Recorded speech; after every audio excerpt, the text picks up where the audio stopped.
सबकी अपनी अपनी तैयारियां हैं, सबकी अपनी अपनी स्ट्रगल है, सबकी अपनी अपनी एक अलग स्ट्रैटेजी होती है। कोई आज जीत जाएगा, किसी को कल भी लड़ना पड़ सकता है। कोई जल्दी जीत जाएगा, कोई देर से शुरू ही करेगा, और कोई बिना लड़े ही जीत जाएगा, किसी को आखिर तक लड़ना पड़ सकता है। सब किस्मत की बात है। कोई भीड़ के साथ चलेगा और आखिर में फिर भी अकेला रह पाएगा, और कोई अकेला चलना शुरू करेगा और आखिर में भीड़ इकट्ठा करके कारवां बना देगा। बात यह है कि हमें अपने आप को किसी के साथ कंपेयर नहीं करना है, किसी के साथ कंपैरिजन नहीं करना है। हाय एवरीवन, कैसे आप सब? उम्मीद करता हूँ आप सब ठीक होंगे, और उम्मीद करता हूँ कि आपकी जो प्रिपरेशन है वो भी सही जा रही होगी। देखिए, आप बड़ी मंजिल के राहगीर है तो दिल छोटा नहीं करते। नहीं हुआ इस बार सिलेक्शन तो कोई बात नहीं, नहीं हुई फाइनेंस अकाउंट असिस्टेंट में सिलेक्शन, कोई बात नहीं, नहीं हुई वीएलडब्ल्यू में सिलेक्शन, कोई बात नहीं। मुझे लगता है शायद तुमको अभी और चलना है। देखो, आपको ये पता होना चाहिए, ऐसा कोई रास्ता नहीं जो मंजिल की तरह लेके ना जाए। ऐसी कोई रात नहीं जिसके बाद सुबह ना हुई हो। सबका वक्त बदलता है, आपका भी वक्त बदलेगा। लेकिन तुम्हें तैयारी जारी रखनी होगी, तुम्हें अपने गोल की ओर पूरे दिल से जी जान लगानी है। और इसी को आसान करने के लिए मैं आपकी थोड़ी मदद करता हूँ, जो भी मुझसे हो सकता है। थोड़े इंसाइट्स प्रोवाइड करता हूँ, थोड़े सजेशंस देता हूँ, थोड़ी स्ट्रैटेजी आपके लिए लाता हूँ। और इसी सिलसिले को, मैथ को आसान करने के लिए मैंने आपके लिए एक A to Z count by start किया है, जिसमें अगर आप उसको रिलीजियसली फॉलो करते हैं तो आपको कहीं और से मैथ पढ़ने की ज़रूरत नहीं पड़ेगी। देखो, A to Z का मतलब ही होता है कि इससे बाहर कुछ नहीं आएगा। A to Z में मैं बेसिक्स भी आपके कवर कराता हूँ, आपके MCQs, जो भी आपके SSC के PYQs होते हैं, JK SSB के PYQs होते हैं, हर टाइप का सवाल उसमें कराता हूँ। आपको सिर्फ वो पढ़ना है, नोट्स बनाने हैं और खुद से प्रैक्टिस करनी है, तो आपका मैथ कवर हो जाएगा। फिर आपको कहीं और से पढ़ने की ज़रूरत नहीं पड़ेगी। मैंने कुछ स्ट्रैटेजीज़ भी आपके लिए लाई हैं, GK की, रीजनिंग की, इंग्लिश की। अगर आप उनको फॉलो करते हैं तो फिर आपको कोई और स्ट्रैटेजी वीडियो देखने की ज़रूरत नहीं पड़ेगी। ठीक है, तो इस वीडियो में मैं बिल्कुल डिटेल के साथ हर किसी सब, इसमें मैंने एक इंटीग्रेटेड वीडियो लाया है जिसमें मैं हर किसी सब्जेक्ट की बात करूंगा, हर किसी के सब्जेक्ट की स्ट्रैटेजी बोलूँगा। बिल्कुल, मैं ये बिलीव करता हूँ कि हमें सोर्सेज को मिनिमम रखना होगा और ज़्यादा से ज़्यादा चीज़ों को रिवाइज करना होगा। 10 किताबें हमने नहीं पढ़नी है, हमें एक किताब 10 बार पढ़नी है। दूसरी बात यह है कि आपने किसी भी स्ट्रैटेजी को ब्लाइंडली फॉलो नहीं करना है, किसी भी स्ट्रैटेजी को ब्लाइंडली कॉपी नहीं करना है। ये जो भी चीज़ मैं आपको बोलता हूँ, जो भी मैं स्ट्रैटेजी आपके लिए लाता हूँ, आपको थोड़ा इससे आइडिया लेना है कि पढ़ाई कैसे करती है, कहाँ से आपने पढ़ना है, क्या क्या सोर्सेज। लेकिन ज़रूरी नहीं है कि आप डायरेक्टली इसको कॉपी करेंगे। फॉर एग्जांपल, अगर मैं अपनी बात करूँगा तो लेट सपोज मेरा जो इंग्लिश था थोड़ा बहुत स्ट्रॉन्ग था पहले से ही, तो मैं इंग्लिश पे ज़्यादा फोकस नहीं करता था। मे बी आपका हो सकता है कि इंग्लिश आपका वीक जोन होगा, आपका इंग्लिश वीक होगा, तो आपको इंग्लिश ज़्यादा पढ़ना होगा। इसी तरह कोई रात को पढ़ता है, कोई दिन को पढ़ता है, कोई सुबह पढ़ता है, कोई शाम को पढ़ता है। तो हर किसी की स्ट्रैटेजी वेरी करती है, हर किसी का पढ़ने का अंदाज़ वेरी करता है। लेकिन हाँ, ये जो मैं वीडियोस आपके लिए स्ट्रैटेजी वीडियोस लाता हूँ, इसमें थोड़ा आपको आइडिया मिलेगा कि आप कहाँ पे गलती कर रहे हैं। For example, I am getting lot of messages कि हम ये टॉपिक कहाँ से पढ़े, वो टॉपिक कहाँ पढ़े, हमारा स्कोर 70 या वो नहीं जा रहा है। तो इससे आपको एक आइडिया मिलेगा कि पढ़ाई कैसे करते हैं, कहाँ से करनी होती है, कैसे टॉपिक उसको पढ़ना होता है, कैसे हमें टाइम अलोकेट करना होता है डिफरेंट सब्जेक्ट्स में। तो वो आइडिया आप यहाँ से ले सकते हैं, फिर अकॉर्डिंगली आप उस स्ट्रैटेजी को अपने हिसाब से फ्रेम करेंगे। ठीक है, तो इसमें मैं बिल्कुल जनरली हर किसी सब्जेक्ट के बारे में बोलूँगा, और इसमें आप नोट करेंगे, और जो भी आपको लगता है कि इम्पॉर्टेंट चीज़ है, जो लगता है कि आपको अपने आप में वो इम्प्लीमेंट करना है, तो आप जाके इसको कर सकते हैं। ठीक है, देखो, पहले मैं आपको अपनी प्रिपरेशन जर्नी के बारे में बताऊंगा। देखो, थोड़ा बहुत आपको एक आइडिया मिलना चाहिए कि मैंने कितने साल प्रिपरेशन करी है। मैंने जो अपना MBA है वो 2021 में कंप्लीट किया है।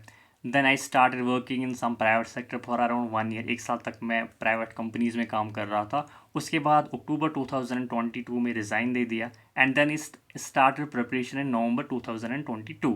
ठीक है, 2022 में मैंने प्रिपरेशन स्टार्ट करी थी नवंबर में।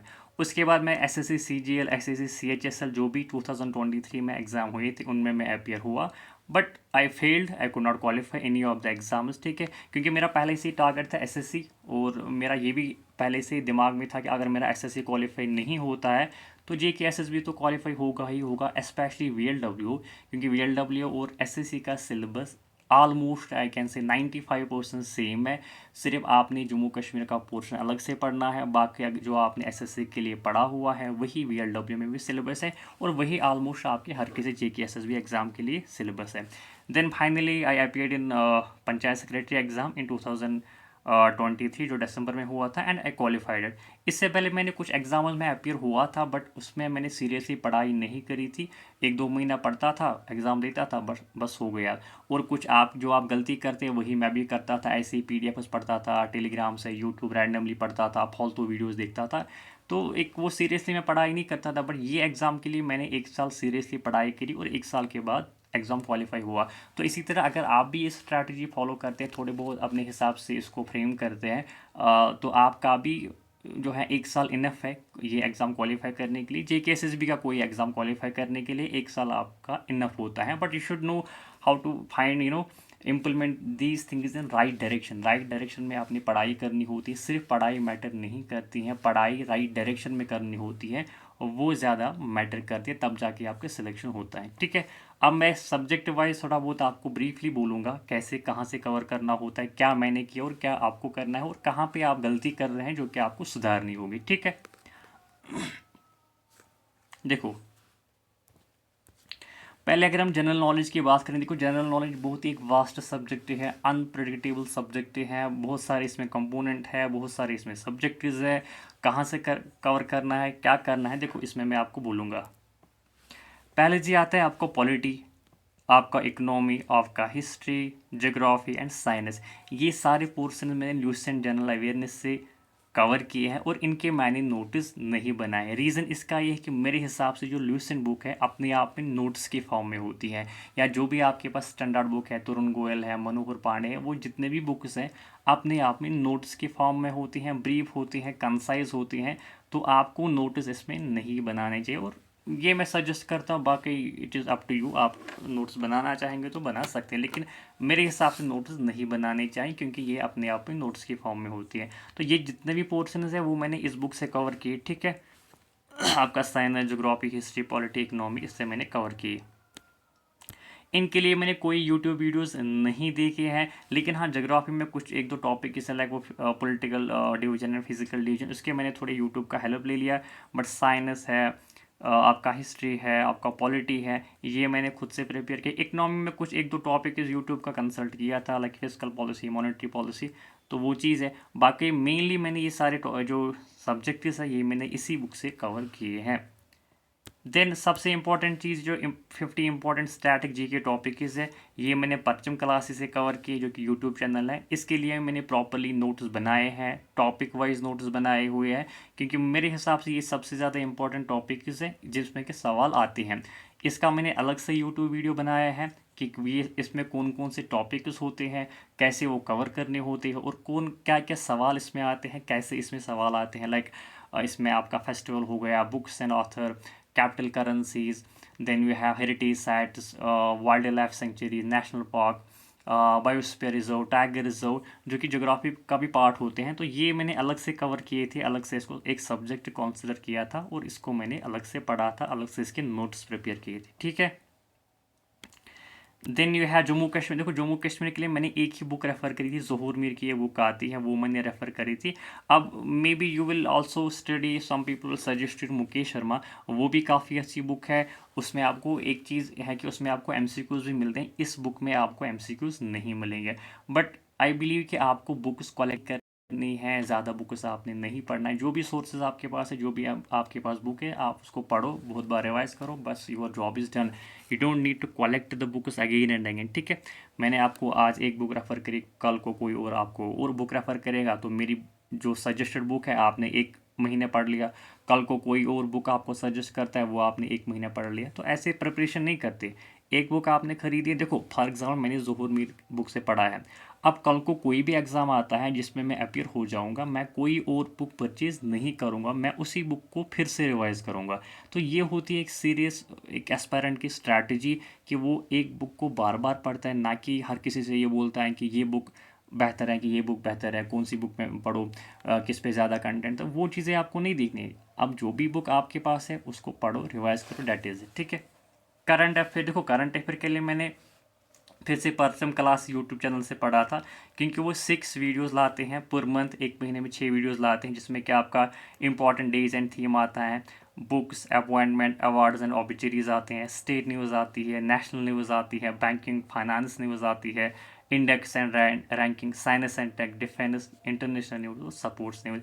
ये सारे टॉपिक्स उन 6 वीडियोज़ में कवर होते हैं। 1 2 3 4 5 6 वीडियोज़ उसके आते हैं। तो मैं देखता था 6 वीडियो, इसके मैंने नोट्स नहीं बनाए थे, मैं इसको रिपीटेडली देखता था। लाइक मैंने इन 6 वीडियोज़ को जब कंप्लीट करता था फिर से इनको देखता था, ठीक है। तो कोई इनके मैंने नोट्स नहीं बनाए थे। तो काफ़ी अच्छी वीडियोज़ हैं, कंटेंट भी अच्छा होता है, क्योंकि इन्हीं टॉपिक्स पे आपको करंट अफेयर में जो है सवाल पूछे जाते हैं। और एक चीज़ ये आप नोट करेंगे, देखो कोई एक सिलेबस होता है जिसमें आपको साइंस एंड टेक्नोलॉजी दिया हुआ होता है, इसका मतलब आपको साइंस एंड टेक की करंट न्यूज़ पढ़नी होती है, ठीक है। कोई एक सिलेबस होता है जिसमें जनरल साइंस का अलग पोर्शन होता है, तो इसमें आपको साइंस का स्टैटिक पढ़ना होता है, फिजिक्स, केमिस्ट्री और बायोलॉजी। तो ये डिफरेंस आपको पता होनी चाहिए। साइंस एंड टेक का मतलब होता है करंट अफेयर रिलेटेड न्यूज़ आए, करंट अफेयर रिलेटेड सवाल आएगा। अगर जनरल साइंस होगा तो वहाँ पे आपको फिजिक्स, केमिस्ट्री और बायोलॉजी पढ़ना है। तो ये थी मेरी स्ट्रैटेजी जो जनरल नॉलेज की, प्लस में प्रैक्टिस करता था टेक्स्ट बुक से टॉपिक वाइज। सपोज मैंने पॉलिटी का फंडामेंटल राइट्स पढ़ा, ठीक है, ये आपको भी करना होगा, अगर आप चाहते तो आप भी कर सकते। देखो सपोज आपने फंडामेंटल राइट्स का टॉपिक पढ़ा ल्यूसेंट से या किसी भी बुक से, ठीक है, उसके बाद आप जाएंगे टेक्स्ट बुक पे, या मैं भी जाता था टेक्स्ट बुक पे, और वहाँ पे क्या होता था, फंडामेंटल राइट का टॉपिक में सर्च करता था, वहाँ पे दिया हुआ है, ठीक है। उसके लेटेस्ट सपोज 20 MCQs वहाँ पे होते हैं। लेटेस्ट सपोज 18 MCQs ऑलरेडी मैंने पढ़े थे उस टॉपिक में, वो मैंने ठीक किए, 2 मेरे गलत हो गए। अब ये जो 2 सवाल हैं ये कुछ अलग होंगे, तो इनको आपने क्या करना है, इनको आपने नोट बनाने हैं। ये जो 2 सवाल है जिसमें एक्स्ट्रा इन्फॉर्मेशन दी हुई है, इसको आपने नोट बनाने हो, इसकी आपको अलग से नोटबुक कवर करनी है, और हर टॉपिक के ऐसे ही करना है। आपने टॉपिक की पढ़ा, 10-20 MCQs किए, मे बी 10 MCQs आपने किए, 2 MCQs जो हैं वो टॉपिक में आपने कवर नहीं किए थे, वो 2 MCQs आपको एक एक्स्ट्रा इन्फॉर्मेशन मिलती हैं, वो आप अलग से नोटबुक बनाएंगे। तो ये चीज़ें आपको you should know how to do these things, how आपको ये सीखनी पड़ेगी, ठीक है। तो ये चीज़, ये जनरल नॉलेज की एक स्ट्रैटेजी थी। टेक्स्ट बुक मेरा एक 80% मेरे ख्याल से जो प्रिपरेशन है वो टेक्स्ट बुक से हुई है। जितने भी मैंने MCQs वहीं से किए थे, PYQ जो SSC के होते थे, मॉक टेस्ट, सेक्शन टेस्ट, वो सारे के सारे मैंने टेक्स्ट बुक से ही किए थे। और अगर आपको कोई भी डाउट आता है, कोई भी क्वेरी आती है, तो आप पूछ सकते हैं कमेंट सेक्शन में, आप कमेंट कर सकते हैं, तो आई विल रिप्लाई एवरीवन जिसका भी कोई डाउट होगा। टेलीग्राम चैनल की भी जो लिंक है वो भी डिस्क्रिप्शन बॉक्स में शेयर करूँगा, वहाँ पे भी आप अपना डाउट पूछ सकते हैं, ठीक है। देन यू है जनरल इंग्लिश। देखो जनरल इंग्लिश में कोई इतना, देखो इसमें आपका ग्रामर आता है और आपकी वोकैब आती है। ग्रामर की सबसे बेहतरीन बुक है जी नीतू सिंह वॉल्यूम 1 बुक। हर कोई टॉपिक इसमें है, आपको A to Z सब कुछ इसमें मिलेगा। आप पहले क्या करेंगे, पहले आप नाउन पढ़ेंगे, प्रोनाउन पढ़ेंगे, एडजेक्टिव, एडवर्ब, क्लासेस, फिर आप जाएंगे नरेशन पे, एक्टिव, पैसिव वॉइस, ऐसे करके आपने पढ़ना है। देन में अगर आप यूट्यूब से भी पढ़ना चाहते हैं तो इंग्लिश विद रानी मैम इस यूट्यूब चैनल से आप पढ़ सकते हैं। और इसके बाद है जी आपकी वोकैब कहाँ से कवर करेंगे, black book of English vocabulary, ठीक है। और मैं इसके around I think 80 words per day पढ़ता था वोकैब की, ठीक है। 80 वर्ड, इसमें क्या होती है, 1 वर्ड सब्स्टिट्यूशन होता है। Then you have phrasal verbs, then you have idioms and phrases, एंटोसिनो होता है, ठीक है।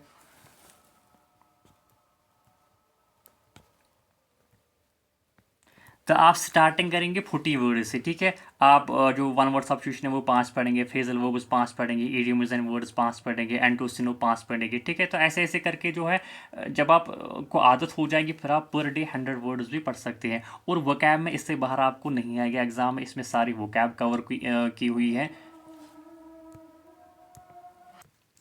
तो इंग्लिश के लिए सिर्फ आपको इतना ही करना है, ग्रामर की एक बुक लानी है, वोकैब की एक बुक लानी है, और यूट्यूब चैनल का अगर आप सहारा लेना चाहते हैं, यूट्यूब से पढ़ना चाहते हैं, तो यूट्यूब का भी मैंने आपको बोला है इंग्लिश विद रानी मैम, इसका भी प्लेलिस्ट बना हुआ है। तो ये जितने भी प्लेलिस्ट हैं ये मैं सारे अपनी जो टेलीग्राम चैनल है उस पर मैं ऑर्गेनाइज तरीके से इनको वहाँ पे शेयर करूँगा। तो इसकी जो लिंक है डिस्क्रिप्शन बॉक्स में शेयर करूँगा, तो टेलीग्राम चैनल आप जुड़ सकते हैं और वहाँ पे मैं इनका जो है प्ले लिस्ट शेयर करूँगा, ठीक है। और जो ब्लैक बुक है, आई थिंक इसका जो लेटेस्ट एडिशन है 2024 का, वो by the end of March आने वाला है। तो you should wait for some time, ठीक है। फिर आप लेटेस्ट एडिशन इसका ले सकते हैं। तो अभी अगर आपको ये लेनी है तो अभी मत ले लीजिएगा, बाय द एंड ऑफ मार्च इसका जो है लेटेस्ट एडिशन आ जाएगा, तो वहाँ पे तब आप इसको परचेज़ कर सकते हैं, ठीक है। तब तक आप ग्रामर की बुक ला सकते हैं और इसको कंटिन्यू जो है अपनी जो स्टडी है उसको कंटिन्यू कर सकते हैं, ठीक है। ब्लैक बुक के लिए थोड़ा आप वेट करिएगा, लेटेस्ट एडिशन इसका आने वाला है, ठीक है। ये तो हुई इंग्लिश की स्ट्रैटेजी। और इसका मैंने डिटेल स्ट्रैटेजी वीडियो बनाया हुआ है जिसमें मैंने आपको बोला कितने घंटे पढ़ना है, क्या घंटे पढ़ना है इंग्लिश का, तो वो भी आप जाके देख सकते हैं, ठीक है।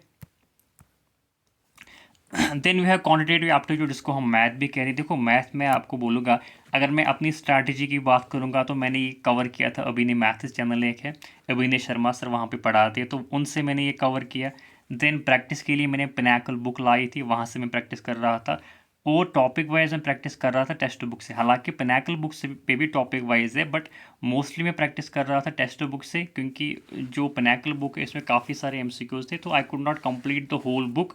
तो फिर मैंने टेक्स्ट बुक से इसका जो है प्रैक्टिस करी। अराउंड हर किसी टॉपिक के 70-80 क्वेश्चंस वहाँ पे होते हैं, बिगिनर लेवल के भी, इंटरमीडिएट लेवल के भी और एडवांस लेवल के भी वहाँ पे सवाल आते, तो मुझे काफ़ी वो ठीक ठाक लगे। लाइक बुक से मुझे मज़ा आता है टेक्स्ट बुक से प्रैक्टिस करने में, क्योंकि एक तो वहाँ पे टाइमर लगा हुआ होता है, आपको पता चलता है कि कितने सेकंड्स आपको जो है ये सवाल करने में लगे। और जब वो चीज़ आपको पता चलती है तो आपको फिर वहाँ पे वीक जोन आपका क्या है, स्ट्रॉन्ग जोन क्या है, वो भी वहाँ पे आपको दिखाता है, और एवरेज टाइम कितना लगा आपको हर किसी सवाल में। तो जब आपका ज़्यादा टाइम लगता है, फिर आप नेक्स्ट जो है प्रैक्टिस सेट अटैम्प्ट करते हैं, तो आप का दिमाग में ये टारगेट रहता है कि मैं इस जो है ये जो सवाल है कम टाइम में करूँगा, तो वो चीज़ में मुझे थोड़ा ठीक सही लगे, ठीक है।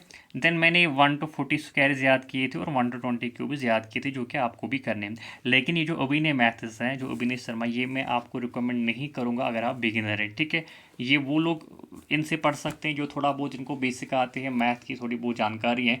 बट जो बिगिनर है, जिनने अभी अभी JK SSB की प्रिपरेशन स्टार्ट करी है, जो नॉन मैथ बैकग्राउंड से है, तो उनके लिए मैं सजेस्ट नहीं करूँगा। उनके लिए मैं क्या करूँगा, देखो जो बिगनर्स हैं उनके लिए चैनल है, जिस चैनल पे ये वीडियो आप देख रहे हैं, इनसाइड JK SSB, यहाँ पे मैंने A to Z card base start किया है, जिसमें मैं आपको जिस तरह अभिनय शर्मा से मैंने पढ़ा था, मैंने अराउंड 100+ वीडियोस उनके देखे थे, तो जो भी मैंने उनसे सीखा था वो मैं चाहता हूँ कि आप भी आप तक उसको पहुँचाऊँ, ठीक है। तो मैंने A to Z card base start किया, जिसमें मैं बेसिक्स भी कवर अराउंड 5 to 6 वीडियोज़ हर किसी टॉपिक के मैं लाता हूँ, जिसमें पहली वीडियो में हम बेसिक पढ़ते हैं, जितने भी फार्मूला होते हैं उस टॉपिक के, और वो हम कवर करते हैं। उसके बाद जो हर टाइप का सवाल उसमें हम करते हैं, बेसिक टू एडवांस्ड। तो अगर आप इस बैच को रिलीजियसली फॉलो करते हैं, नोट्स बनाते हैं और फिर खुद से कुछ सवाल प्रैक्टिस करते हैं, तो आपको हर किसी JK SSB एग्ज़ाम के लिए ये बैच हेल्पफुल रहेगा। किसी और सोर्स से आपको फिर पढ़ने की ज़रूरत नहीं पड़ेगी, इनफैक्ट बुक से भी पढ़ने की ज़रूरत नहीं पड़ेगी, क्योंकि मैं यहाँ पे कंसेप्ट भी आपको पढ़ाता हूँ और आपको प्रैक्टिस भी कराता हूँ, ठीक है। तो इस बैच को आप ज़रूर फॉलो करिएगा, ये बिल्कुल फ्री अवेलेबल है यूट्यूब पे, इसका प्ले लिस्ट बना हुआ है, बिल्कुल आप सेकंड से इसको देख सकते हैं। देन अगर आप बुक से पढ़ना चाहते हैं तो RS अग्रवाल बुक आपके लिए बेस्ट है, जो बिगिनर्स हैं। रीज़न इसका ये है कि इस पर आपको कंसेप्ट भी दिया हुआ है और आपको MCQs भी दिए हुए हैं। ये जो पिनाकल बुक है, इस पर सिर्फ आप प्रैक्टिस कर सकते हैं, मतलब कंसेप्ट इसमें उतना नहीं दिया हुआ है। लेकिन जो RS अग्रवाल बुक है, इस पर आपको कंसेप्ट भी दिया हुआ है, समझाया हुआ है, प्लस आपको प्रैक्टिस के लिए टॉपिक वाइज MCQs भी दिए हुए हैं। देन आप टेक्स्ट बुक से प्रैक्टिस भी कर सकते हैं। मैं पर्सनली जो है ये मानता हूँ कि टेक्स्ट बुक से मुझे पर्सनली मज़ा आता है प्रैक्टिस करने में, क्योंकि वहाँ पे बिल्कुल कैटेगराइजेशन बढ़िया है, बेसिक सवाल अलग है, एडवांस अलग है, इंटरमीडिएट अलग है, टॉपिक वाइज सवाल दिए हुए हैं, टाइमर वहाँ पे दिया हुआ है, कितना टाइम आपको लगता है। तो आई विल सजेस्ट यू कि आप भी वहाँ से प्रैक्टिस कर सकते हैं। आपको सिर्फ टेक्स्ट बुक पास खरीदना है 1 साल का, तो 1 साल तक आप अनलिमिटेड MCQs वहाँ पे प्रैक्टिस कर सकती है, हर किसी एग्ज़ाम के, चाहे SSC, JK SSB, banking, section test, mock test, हर किसी। And then you have to memorize 1 to 40 squares and 1 to 20 cube. इससे आपकी कैलकुलेशन फास्ट होगी, और जब भी आप कोई भी चीज़ कैलकुलेट कर रहे हैं डे टू डे लाइफ में, आपको वो दिमाग में करना चाहिए, ना कि कैलकुलेटर यूज़ करना चाहिए। उससे आपकी कैलकुलेशन फास्ट होगी, जो कि आपको यहाँ पे मैथ में काम आएगी। ठीक है, तो बिल्कुल बिगनर्स के लिए बिल्कुल मैंने A to Z पैकेज बोला है कि आपको करना है। इस चैनल पे A to Z बैच है, वो आपको देखना है, हर वीडियो आपको देखना है। आज से बिल्कुल कंटिन्यू वीडियो आएंगे। RS अग्रवाल बुक लेनी है, देन टॉपिक वाइज प्रैक्टिस आप कर सकते हैं टेक्स्ट बुक से, और ये स्क्वायर्स कैलकुलेशन को आपने ईजी जो है मेमोराइज करना है, बस आपको और कुछ करना ही नहीं है। कोई और यूट्यूब वीडियो देखना ही नहीं, कोई और बुक पढ़ना नहीं है। ठीक है, ये हुई क्वान्टिटेटिव एप्टीट्यूड की strategy. Then we have reasoning. देखो, रीजनिंग में मैंने कोई भी बुक फॉलो नहीं करी है। It will be surprising to you. ठीक है, आपको लगेगा बुक के बगैर कैसे पॉसिबल है, लेकिन मैंने इसके लिए कोई बुक नहीं खरीदी है, और ना ही कोई बुक इसके लिए पढ़ी है। ठीक है, because reasoning is all about practice. Reasoning में सिर्फ आपको प्रैक्टिस करनी है। सपोज नंबर सीरीज है आपका, जो है वो जितने भी रीजनिंग के टॉपिक्स, एनालॉजी है, बाकी जितने भी टॉपिक्स है, वो जितना आप प्रैक्टिस करेंगे उतना आपकी उससे पकड़ बनेगी। ठीक है, लेकिन हाँ, कुछ टॉपिक्स है लाइक आपका क्या बोलते हैं, ब्लड रिलेशन है, देन यू हैव सिलॉगिज्म है, क्लॉक कैलेंडर है। ये कुछ कंसेप्ट थे जो आपको पहले समझने होंगे। ठीक है, तो इनके लिए आप यूट्यूब देख सकते हैं। मैंने जो ये टॉपिक्स है, जो भी रीजनिंग के टॉपिक्स है, वो मैंने सौरव सर से पढ़े थे। काफ़ी अच्छा पढ़ाते हैं, मैंने एक ही बार पढ़ा था, तो उसके बाद मैंने जो है रीजनिंग अब सिर्फ मैं प्रैक्टिस करता, और मुझे रीजनिंग पढ़ने की ज़रूरत ही नहीं पड़ती है। ठीक है, SSC अड्डा 247 पे वो पढ़ाते हैं, यूट्यूब चैनल है, तो उनसे मैंने ये कंसेप्ट सीखे हैं। फिर टेक्स्ट बुक से टॉपिक वाइज प्रैक्टिस करिए। सपोज ब्लड रिलेशन पढ़ा है, उसके बाद मैं जाता था टेक्स्ट बुक पे, वहाँ से मैं पहले बेसिक सवाल कराता था इसके, देन इंटरमीडिएट सवाल, और देन एडवांसर। तो इससे क्या होता था कि मेरा जो टॉपिक है बिल्कुल क्लियर हो जाता था, कोई और से फिर मैं कोई बुक से पढ़ने की फिर मुझे ज़रूरत ही नहीं पड़ी। तो ये channel Saurav sir YouTube channel plus topic wise practice मैंने करा था। लेकिन हाँ, अगर आप चाहते तो RS अग्रवाल बुक, अगर आप चाहते हैं बुक से भी पढ़ना, तो RS अग्रवाल बुक आप ला सकते हैं। वहाँ पर भी आपको कंसेप्ट प्लस MCQs भी मिलेंगे, तो वहाँ से आप प्रैक्टिस कर सकते हैं। वहाँ से कोई टॉपिक समझ नहीं आता, आप जाएंगे यूट्यूब चैनल पे, वहाँ पे आप इसको सर्च करेंगे, और वहाँ से आपको कोई भी जो यूट्यूब वीडियो है, जो भी आपको समझ जाता है वो देख सकते हैं, कंसेप्ट को क्लियर कर सकते हैं। फिर जाएंगे टेक्स्ट बुक पे, वहाँ पे भी आप प्रैक्टिस कर सकते हैं, और इस बुक से भी आप प्रैक्टिस कर सकते हैं। रीजनिंग में सिर्फ इतना ही करना, कोई इतने इसमें सोर्सेज होते नहीं। ठीक है, सिर्फ आपको प्रैक्टिस करनी होती है, that is all you need to do in reasoning. ठीक है, देन यह कंप्यूटर अवेयरनेस। देखो, कंप्यूटर अवेयरनेस में क्या है, इसमें भी उतनी कोई सोर्सेज है नहीं, बिल्कुल सिंपल सब्जेक्ट है।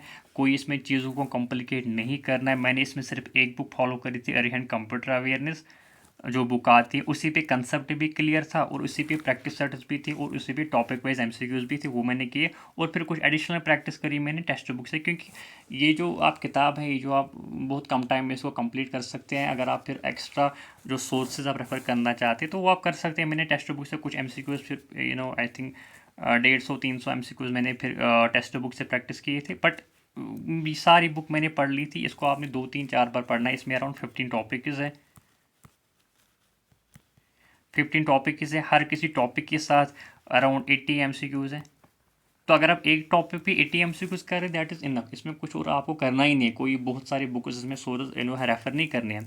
हाँ, अगर आप यूट्यूब से पढ़ना चाहते हैं, अगर आपको बुक का समझ नहीं आता है, तो मेरे ख्याल से तानिया मैम जो है,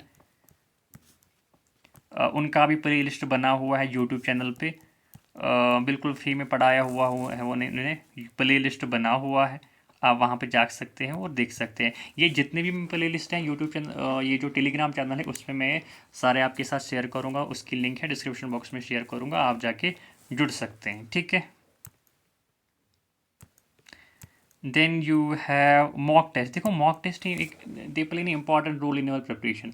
आपको कैसे टाइम मैनेज करना है, किस पोर्शन को कितना टाइम देना है, और वो सब कुछ आपको मॉक टेस्ट सिखाते हैं। हालांकि मैंने JK SSB लेवल का कोई मॉक टेस्ट नहीं दिए हैं, बट कुछ जम्मू कश्मीर की जितने भी कुछ चैनल से जिनने वो फ्री मॉक टेस्ट कराए थे, वो मैंने 1-2 दिए थे। बट हाँ, ओली बोर्ड के मैंने दिए थे। इसके ओली बोर्ड के आते थे, वो हर सैटरडे संडे फ्री में वो मॉक टेस्ट आते थे, लाइव मॉक टेस्ट आते थे, और वो मैंने दिए।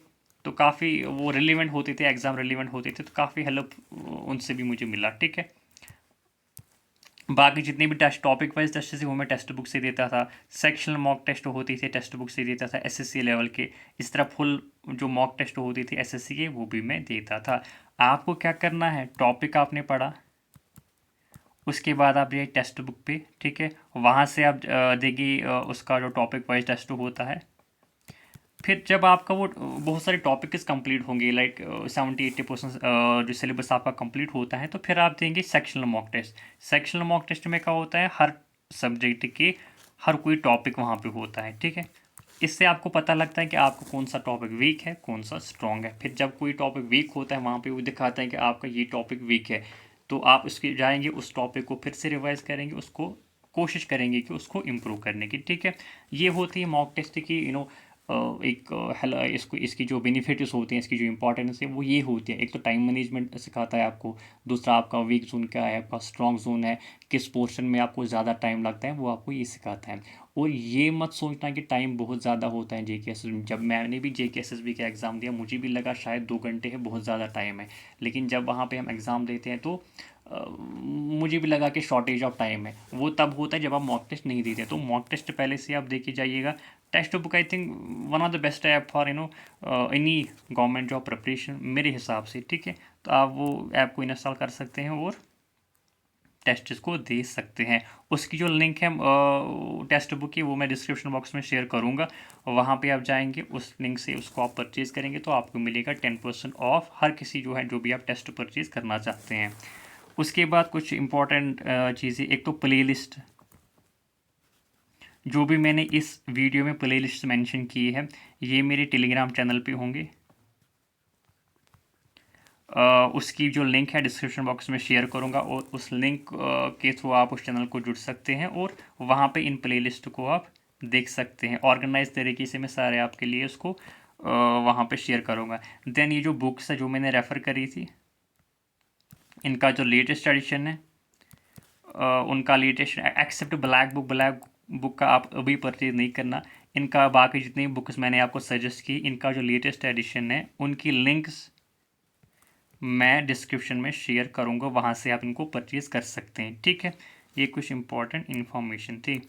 देन कुछ इंपॉर्टेंट टिप्स ये आप पढ़ सकते हैं कि कैसे आपने प्रिपरेशन करनी होती है। पहले आपको एग्ज़ाम पैटर्न समझना होता है कि एग्ज़ाम का सिलेबस क्या है, इसमें कितने स्टेजेस हैं, सवाल कैसे आते हैं, मार्किंग सीकिंग क्या है, ये आपको पहले समझना होता है। फिर आप क्या करेंगे, एक स्टडी प्लान क्रिएट करेंगे जिसमें आपकी हर कोई सब्जेक्ट कवर होना चाहिए। हर कोई जो सब्जेक्ट है उसमें आप सफिशिएंट टाइम दें। ऐसा नहीं कि आपने पूरा दिन मैथ पढ़ लिया, दूसरे दिन रीजनिंग पढ़ लिया।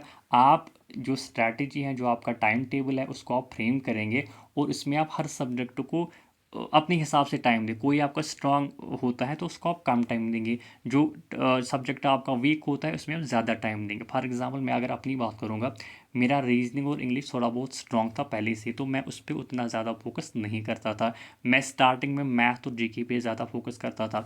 अब मेरा मैथ अब मतलब थोड़ा बहुत स्ट्रांग हो गया है। अब अगर मुझे किसी और एग्ज़ाम की प्रिपरेशन करनी होगी तो मैथ पे मैं इतना फोकस नहीं करूँगा। मैं अदर सब्जेक्ट्स पे, जो कोई अलग सब्जेक्ट होगा उस पर मैं फोकस करूँगा। तो ये आपने ये स्ट्रैटेजी होती है, स्टडी प्लान जो होता है खुद क्रिएट करना होता है, खुद फ्रेम करना होता है। यूज स्टैंडर्ड स्टडी मटेरियल, कोई रैंडमली चीज़ों को नहीं पढ़ना है, ऑफिशियल सिलेबस आपने देखना है। और फिर कुछ स्टडी मटेरियल जो रिकमेंड होता है, जो बहुत सारे मैंने आपको रिकमेंड किया या किसी और ने आपको रिकमेंड किया, तो अपने हिसाब से फिर आप उसको यू विल मेक एंश्योर कि ये इसमें जो है सारी चीज़ें रिलेवेंट हो। ठीक है, रिलेवेंट टॉपिक हो। तो स्टैंडर्ड मटेरियल रेफर करना, कोई random PDF, random YouTube channel, random MCQ session आप अटेंड नहीं करना। प्रैक्टिस आपको रेगुलरली करनी है। आप कितना भी पढ़ेंगे लेकिन अगर आप प्रैक्टिस नहीं करेंगे तो वो सारा वेस्ट हो जाएगा। तो हर किसी टॉपिक की आप प्रैक्टिस भी करेंगे, मॉक टेस्ट देंगे प्रॉपर। ठीक है, उससे आपको क्या मिलेगा, टाइम मैनेजमेंट आप कर पाएंगे और प्रॉब्लम सॉल्विंग स्किल्स भी आपके इम्प्रूव होंगे। ठीक है, then focus on weak areas, कोई आपका वीकर सब्जेक्ट है उस पर आप ज़्यादा फोकस करेंगे। आपका इंग्लिश ज़्यादा वीक है तो आप इंग्लिश पे ज़्यादा फोकस करेंगे। मेरा पहले ओबियसली मैंने पहले मैथ नहीं पढ़ा, तो मैं पहले जो है स्टार्टिंग में मैथ पे ज़्यादा फोकस करता था। अब चूंकि मेरा मैथ अब थोड़ा बहुत स्ट्रॉन्ग हो गया, अब मैं किसी और सब्जेक्ट पे फोकस ज़्यादा करूँगा। तो वीक एरियाज़ आपने आइडेंटिफाई करने हैं, उस पर ज़्यादा फोकस आपने करना है। और हाँ, हेल्थ एंड वेलबींग, इस पे भी आप खास ख्याल रखें। सिर्फ आपने पढ़ाई नहीं करनी, आपका जो फिजिकल हेल्थ है, आपका जो मेंटल हेल्थ है, उस पर भी आप फोकस रहेंगे। You should get enough sleep, आपको 8 घंटे नींद लेनी ही लेनी, अच्छा खाना है, और ब्रेक्स भी बीच बीच में लेनी है। सुबह आप 1-2 घंटा पढ़ लिया, फिर आप आधे घंटे का ब्रेक लेंगे, उसके बाद लंच के टाइम 1-1.5 घंटे का ब्रेक लेंगे, उसके बाद शाम के टाइम 1-2 घंटे का ब्रेक लेंगे, और डिनर के टाइम पे 1 घंटे का ब्रेक आप ज़रूर लेंगे। इससे क्या होगा कि आपकी जो एफिशिएंसी है वो मैक्सिमाइज होती है। उसके बाद आप पॉजिटिव रहेंगे, ओबियसली आपका पॉजिटिव माइंडसेट होना चाहिए। You should believe in your capabilities, आप को ये होना चाहिए कि हाँ मैं कर सकता हूँ। कोई अननेसेसरी स्ट्रेस नहीं लेना है, कोई अननेसेसरी डिस्ट्रैक्शन जो है उसको सीरियसली नहीं लेना है। Revision is the key, revision के बगैर आप जितना भी आपने पढ़ा वो सारा ज़ाया हो जाएगा। रिवीजन आपको डेली करना है, वीकली करना है, और मंथली करना है। जब आप सुबह पढ़ने बैठोगे, जो आपने कल पढ़ा था उसको आप पहले थोड़ा बहुत रिवाइज करेंगे, फिर वीकली भी आप रिवाइज करेंगे, ठीक है। देन आपको डिसिप्लिन रहना है। कोई 1 महीने में कोई आपको एग्ज़ाम क्वालिफाई नहीं होगा। अगर आपने 1 महीना पढ़ा और ये सोचा कि मेरा 1 महीने में एग्ज़ाम क्वालिफाई होगा, तो नहीं होगा। 2 महीने में किसी का एग्ज़ाम क्वालिफाई नहीं होता। आपको कंसिस्टेंट रहना है, डिसिप्लिन रहना है। ये अपनी consistent efforts over time yield better result through out your preparation. आपको डिसिप्लिन रहना है, कंसिस्टेंट एफर्ट्स डालने हैं, तब जाके आपका एग्ज़ाम क्वालिफाई होगा, ठीक है। कोई ये नहीं, कोई शॉर्टकट नहीं है। कोई आपको लगेगा कि शायद मैं पीडीएफ पढ़ के एग्ज़ाम क्वालिफाई करूँगा, कोई मैं यूट्यूब वीडियोस देख के एग्ज़ाम क्वालिफाई करूँगा। हर किसी की स्ट्रैटेजी डिफरेंट होती है, ठीक है। आपको अपने हिसाब से स्ट्रैटेजी फॉलो फ्रेम करनी होगी। क्या क्या यूट्यूब चैनल आपने फॉलो करनी, वो आपको पहले से ही फिक्स करनी होगी। ऐसा नहीं कि आपने 1 महीना एक किताब पढ़ लिया, किसी ने फिर आपको बोला कि ये किताब पढ़नी है, तो आपने फिर वो किताब पढ़नी स्टार्ट करें। ऐसा नहीं करना होता है, ठीक है। आपको डिसिप्लिन रहना है, कंसिस्टेंटली पढ़ाई करनी है, सोर्सेज को पहले से ही फिक्स करना है। जो मैंने इसमें स्ट्रैटेजी बोली है, इससे आपको थोड़ा आइडिया लगेगा कि कैसे आपने पढ़ाई करनी है। आई होप आपको ये वीडियो पसंद आ चुका होगा। अगर पसंद आ चुका है तो अपने दोस्तों के साथ भी इसको शेयर करिएगा। और जो मैंने इन सब्जेक्ट्स की डिटेल स्ट्रैटेजी बोली है, उनके मैंने अलग अलग वीडियोस बनाए हुए हैं, तो वो भी आप जाके देख सकते हैं। और जो A to Z कांड बैच है उसको भी आप देख सकते हैं। फिर आपको कोई और मैथ के लिए सोर्स रेफर नहीं करना है। Thank you so much. I wish you all the best for your upcoming exams.